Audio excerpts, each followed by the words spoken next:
Hello friends, from today we are starting online lecture series of data mining. In this series, today we will going to see chapter number 1, that is introduction. As we know that the amount of data is growing day by day on the internet today because so many people are uploading the data and downloading the data from the internet. So due to this, internet data is growing at a very phenomenal speed, and retrieval is also done in the same manner. In this process we are facing so many problems, and to solve these problems we need data mining. Data mining is nothing but finding the hidden information in the database, or we can also say that this is nothing but exploratory data analysis, data driven discovery, or deductive learning. Traditionally, what happens when we are storing the information into the database management system, and when we want to retrieve it, we are firing a well structured query to retrieve the information from the database.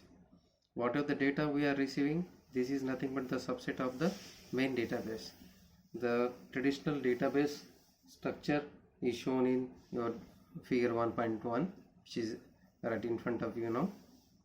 But data mining is differ in several ways as compared to the data mining traditional database retrieval.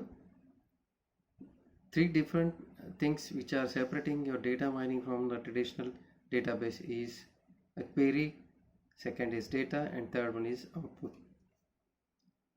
First, query. In the data mining, query is not well formed or precisely stated.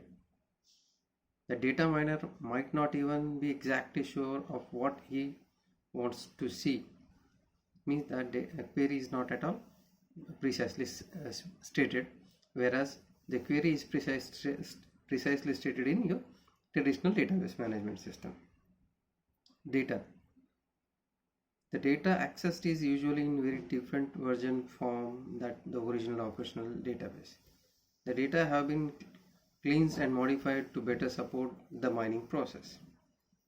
In the data mining, what happens when data is stored into the database, the data is get cleaned, modified, and unwanted things are get omitted from the database to give a better support for the mining process. But this thing is not done in your traditional database management system. Third one is output. The output of data mining query is probably not the subset of the database, which is the subset of the database in the traditional database system.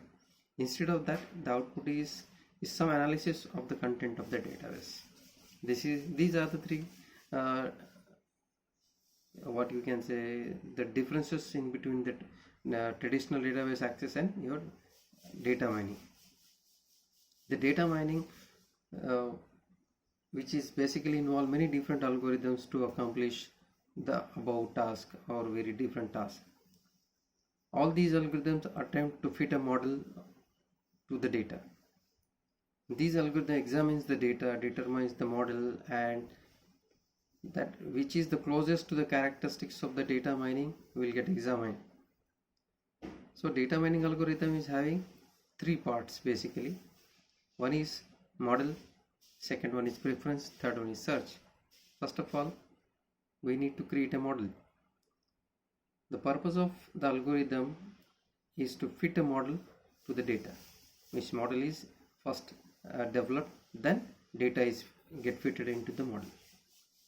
The next is preference. We need to specify some criteria that should be used to fit a model over one over another. This is the preference that is depend upon the situation. Third one is search. All algorithms require some techniques to search the data. No doubt, this is very important part. The figure which are seeing on the screen right now is the figure of data mining models and tasks. So data mining is broadly divided into two types. One is a predictive data modeling and descriptive data modeling.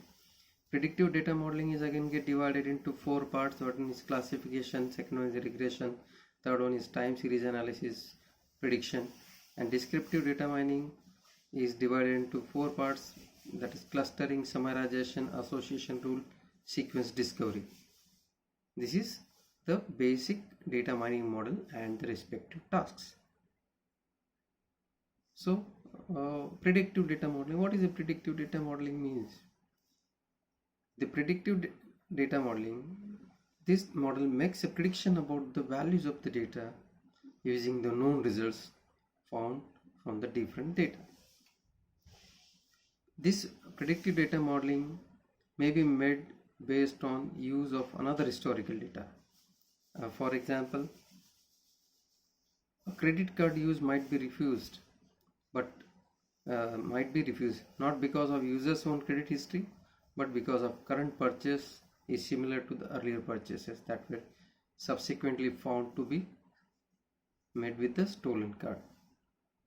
So this is the predictive data modeling. We can predict whether we want to allow a user to purchase, or whether we want to refuse the user from the purchase, or we want to restrict the user from the purchase. So this kind of prediction is get made, and this is called as a predictive modeling. Second one is a descriptive modeling.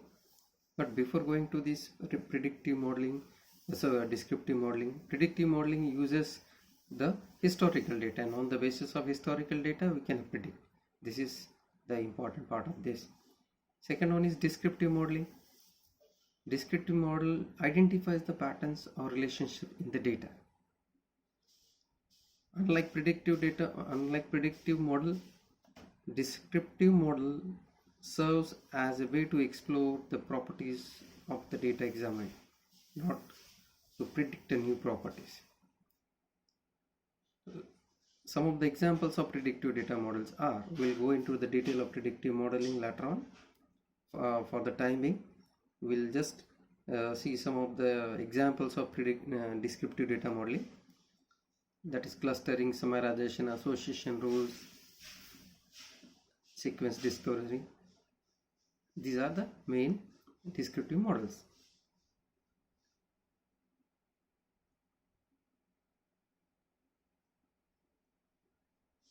This is the introduction about the data mining. Thank you.